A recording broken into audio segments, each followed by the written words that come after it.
ये जो बेरोजगार इजराइल जा रहे हैं,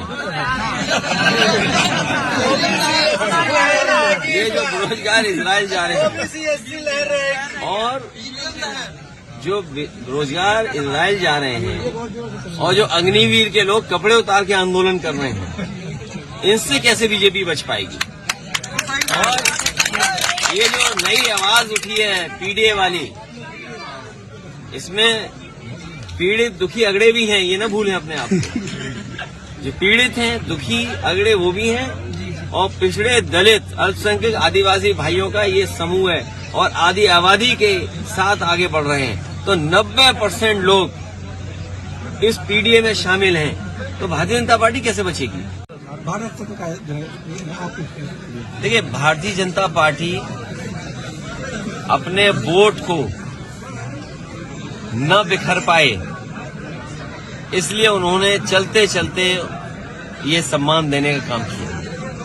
अगले दिन इंडिया गठबंधन को लेकर भाजपा तंज कस रही है कि आप लोग दूल्हा अभी नहीं डिसाइड कर पा रहे कौन होगा। सीट शेयरिंग को लेकर भी कांग्रेस नाराज है। बीजेपी को चिंता इस बात की करनी चाहिए कि उनके सांसदों की परफॉर्मेंस क्या है। यहाँ तो मान लीजिए गठबंधन के सांसद जीते थे, लेकिन उत्तर प्रदेश की सरकार उनकी रही, दिल्ली की सरकार उनकी रही। लखनऊ से चलकर के मैं बलरामपुर आया और मैं नीचे नीचे देखते आया कि अगर कहीं भी उन्होंने कोई कारखाना लगवाया हो तो बता दें हमें। जो आरोप समाजवादियों पे लगाते थे, अरे डबल इंजन की सरकार और इन्वेस्टमेंट कितना, 40 लाख करोड़।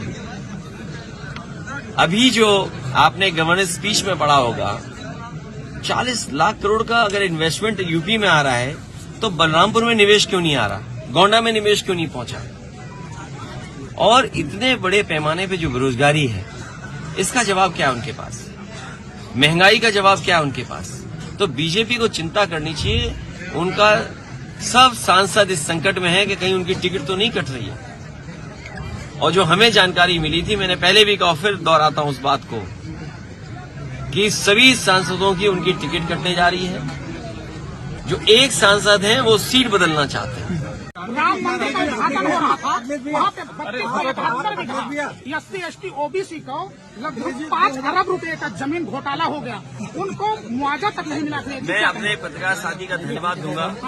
मैंने कई बार ये कहा कि अगर कोई पुण्य काम होने जा रहा हो, कोई बहुत बड़ा काम होने जा रहा हो और पीडीए के लोग दुखी हों, 90% आबादी वाले लोग दुखी हों, तो ऐसे पुण्य काम में उनको भी कम से कम भला होता।